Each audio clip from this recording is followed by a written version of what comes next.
You're about to see Robert Welch, the founder of the John Birch Society. The clip of this particular speech was taken in 1958. He, like many other scholars, is not a prophet. He was simply a man who took the time to look at the facts, to allow them to conform his thoughts, and allow the truth to shine through to the reality of what we are now seeing before us today. His warnings, like many others of times past, unheeded as they were, now allow us to see the world that men like him feared would come about.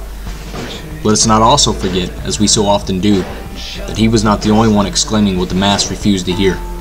This, sadly, is further proof of what is surely to come. And again, this does not mean to give up all hope. For it is within these facts that I, as you should too, are truly able to enjoy life, living every day as if tomorrow may show what we all fear may just be around the corner.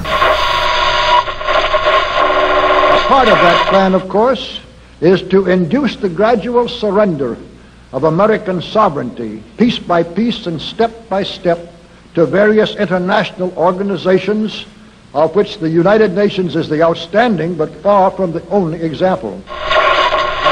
Elect Obama giving new life to the North American Union, a plan by business and political elites to tear down the trade barriers among the United States, Canada, and Mexico, and to create a NAFTA superhighway, all of which to be done without the approval of Congress or the American people. Greatly expanded government spending for every conceivable means of getting rid of ever larger sums of American money as wastefully as possible. So who got the money? To financial institutions in Europe and other countries. Which ones? I don't know. $500 billion and you don't know who got the money? The loans go to the central banks, and they then put them out to their institutions to try to bring down short-term interest rates in dollar markets around the world. Well, let's start with which central banks got the money.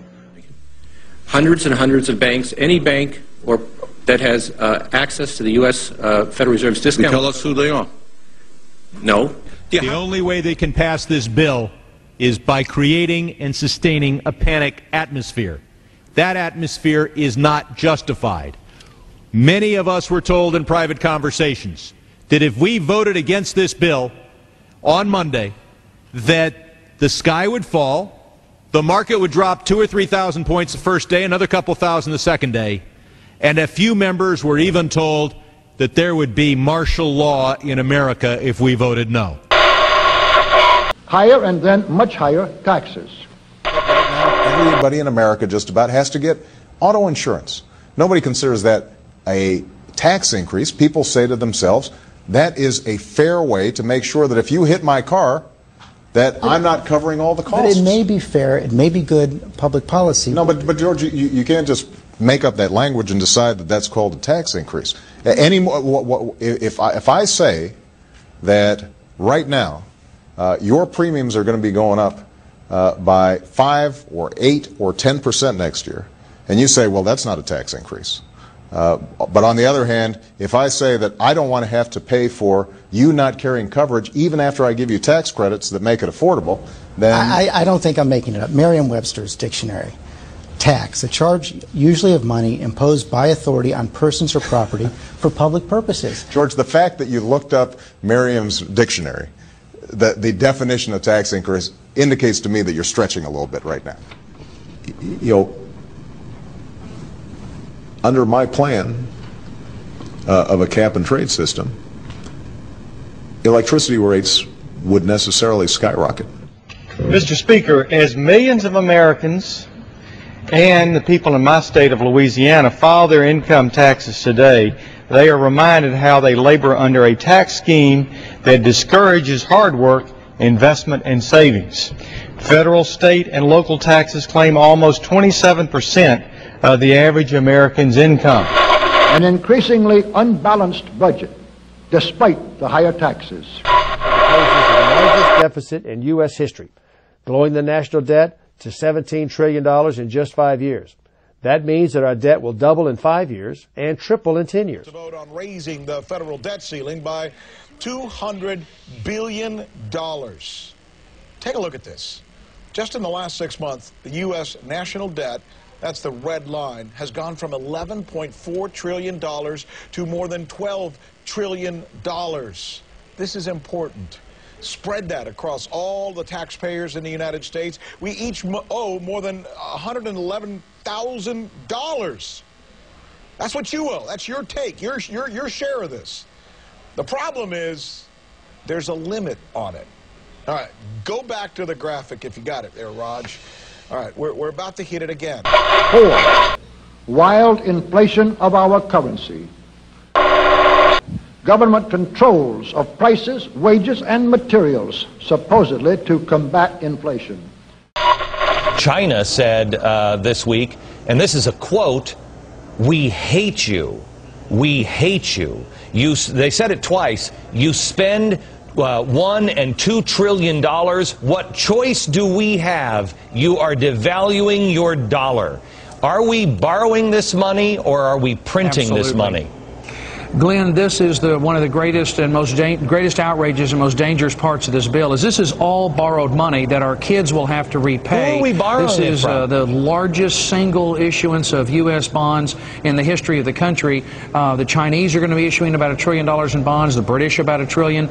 Glenn, this is borrowed money. At America's expense. You still have a beast. It's true. When you have a bank that controls a quarter of our assets, if it turns out they have no money, it is impossible not to resolve that without contaminating the balance sheet of our currency and our Federal Reserve.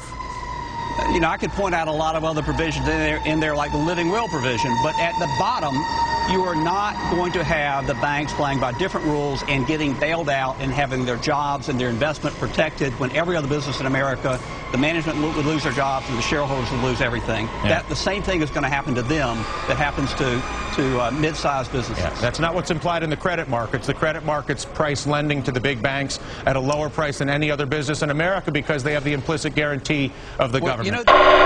Greatly increased socialistic controls over every operation of our economy and every activity of our daily lives. This is to be accompanied naturally and automatically by a correspondingly huge increase in the size of our bureaucracy and in both the cost and reach of our domestic government. 7. Far more centralization of power in Washington and the practical elimination of our state lines. I think it's premature, and I think it's the wrong thing to do, because first of all, the federal government has utterly failed to protect our borders. And they could do a much better job than they're doing right now, and the limited resources that the president has put down there are not going to solve the problem. And when you have a state where criminals are coming into the state, they're using slave labor, bringing slave labor into the country, they're bringing drugs right and left into the country, they're trampling all over Arizona's beautiful lands and wilderness areas. You know, the state's had enough of it, and frankly... The steady advance of federal aid to and control over our educational system, leading to complete federalization of our public education. 9. A constant hammering into the American consciousness of the horror of modern warfare, the beauties and the absolute necessity of peace. Peace always on communist terms, of course. And 10, the consequent willingness of the American people to allow the steps of appeasement by our government, which amount to a piecemeal surrender of the rest of the free world and of the United States itself. Saturated with mass media entertainment from all sides, while the educational system in America continues its stupefying downward slide since the U.S. government decided to take over and subsidize the public school system. What your government pays for, it gets.